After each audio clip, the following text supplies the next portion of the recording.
And really coming to terms with last night's tragedy at the All-American Speedway in Roseville. A 60-year-old man killed in a crash on Kids Night. Before she went on breaking news, Elissa Harrington was in Roseville talking to folks at the Speedway.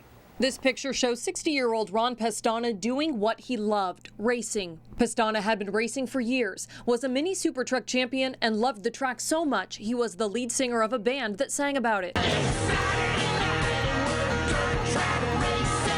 Ron Pestana and the pit crew even performed at the All-American Speedway in Roseville, the same place where Saturday night Pestana crashed and died.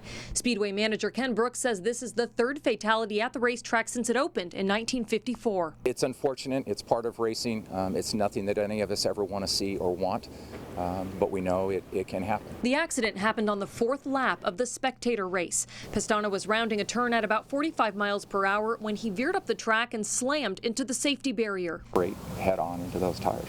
This happened in front of hundreds of people on Kids Night. The grandstands packed with families. And it's supposed to be fun. No one's supposed to die, you know.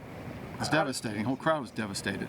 Here on the track, you can see where the car leaked oil and transmission fluid, but one thing you won't see are skid marks. It appears that Pestana never tried to brake. There's something definite that happened that we're just not sure about yet. Sheriff's deputies towed the car and have not released a cause of death. Brooks says the spectator cars have all the same safety restraints as any other racing vehicle, including a roll cage, harnesses, and a face helmet. Even though Pestana died doing what he loved, his death is nothing short of a tragedy to the racing community he was part of for so long. Whenever it's a racer, it impacts, especially as small as this facility is. We're a very close-knit group of racers and fans and staff, and so it impacts everybody greatly. So at next Saturday's race at All-American Speedway, they will do a memorial lap and a moment of silence for Ron Pestana. At this point, we don't know if there was a problem with Pestana's car or if he had a medical condition before he crashed. In the city of Stockton, water